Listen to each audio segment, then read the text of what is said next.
చాలా చాలా ఆనందదాయకంగా ఉంది. Gods and holy spirit theological and day spring theological university వారి చేత గౌరవ డాక్టరేట్ అందుకొనబడడం నిజంగా చాలా చాలా ఆనందదాయకంగా ఉంది. ఈ గౌరవ డాక్టరేట్ మేము అందిపుచ్చుకోవడానికి గల కారణం ఎందుకంటే సమాజంలో సోషల్ వెల్ఫేర్ ఏదైతే ఉందో ప్రతి ఒక్కరికి కూడా మానవ సేవే మాధవ సేవ అని చెప్పి ప్రతి ఒక్కరికి కూడా సోషల్ సర్వీస్ చేయడంలో నాతో పాటు మీరంతా కూడా కృషి చేసి ఆ రోజు అంటే కరోనా సమయంలో ఎవరు కూడా ఇల్లు వదిలి బయటికి రాకూడదు అనే రిస్ట్రిక్షన్స్ ఉన్నప్పటికీ కూడా అటువంటి సమయంలో కూడా ప్రాణాలు సైతం పణంగా పెట్టి ప్రాణాలు సైతం లెక్క చేయకుండా ప్రతి ఒక్కరు కూడా నాతో పాటు భాగస్తులైన నా యొక్క ఎవరైతే టీం ఉన్నారో ఆ టీం అందరికీ కూడా పేరున ఈ యొక్క డాక్టరేట్ని వారికే అంకితం చేస్తూ ఉన్నానని చెప్పేసి మీకు తెలియజేసుకుంటూ నాకు ఈ డాక్టరేట్ రావడం చాలా ఆనందదాయకంగా ఉందని చెప్పేసి సభాముఖంగా తెలియజేసుకుంటూ చాలా తీసుకుంటున్నాను. Thank you.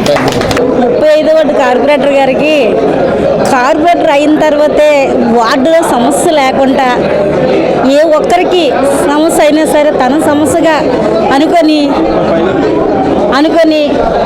10 నిమిషాలకే మేము ఒక ఫోన్ చేసినా సరే వెంటనే స్పందించి వార్డుని ఎంత అనుకూలంగా సరిదిద్దారంటే కార్పొరేటర్ గారు ఈ 4 సంవత్సరాలు పూర్తవబోతికి ఏ ఒక్క సమస్య లేకుండా 35వ వార్డులో సరిదిద్దారు.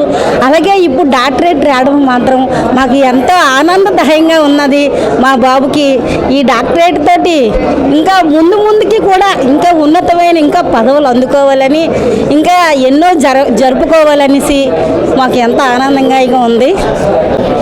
కార్పొరేటర్గా పనిచేసినటువంటి మా టీడీపీ నాయకులు వెల్లూరు భాస్కర్రావు గారికి నా హృదయపూర్వకమైన ధన్యవాదాలు తెలియజేస్తున్నాను.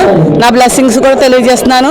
ఎందుకంటే తెలుగుదేశం పార్టీ అధికారంలోకి వచ్చిందంటే ఇలాంటి వారందరూ సింహాల్లా గాండ్రించబట్టే చంద్రబాబు గారు రాష్ట్ర పరిపాలన చేస్తున్నారని నేను ఒక తెలుగుదేశం పార్టీ మహిళ సీనియర్ నాయకురాలుగా తెలియజేసుకుంటున్నాను.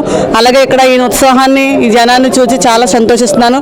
రాబోయే రోజుల్లో తెలుగుదేశం పార్టీ నుంచి అత్యున్నతమైన ఒక పదవిలో కూడా ఉండాలని మనస్ఫూర్తిగా దీవిస్తున్నాను. అలాగే ఈరోజు గౌరవ డాక్టరేట్ తీసుకోవడం కూడా చాలా సంతోషం. మా తెలుగుదేశం పార్టీ సభ్యులందరం కూడా ఇక్కడ ఒక కుటుంబంగా కలవడం, ఇక్కడ వైజాగ్లో కూడా చంద్రబాబు గారి పరిపాలన మెచ్చుకుంటూ మహిళలందరూ కూడా ముందుకు వచ్చి ఆ పరిపాలన నిమిత్తం బాగా చెప్పడం చాలా సంతోషం. అందులో ఈ నాయకత్వంలో ఇలాంటి మహిళలు కూడా ప్రోత్సాహంతో ముందుకు రావడం ఇంకా సంతోషం. మహిళల తరపు నుండి కూడా ప్రత్యేకంగా ధన్యవాదాలు తెలియజేసుకుంటున్నాను. రాబోయే రోజుల్లో కూడా ఈ గౌరవ డాక్టరేట్ మించిన పదవి తెలుగుదేశం పార్టీ తరపు నుంచి అత్యున్నతమైన రాణింపులో ఉండాలని మనస్ఫూర్తిగా ఆశీర్వదిస్తున్నాను. జై తెలుగుదేశం.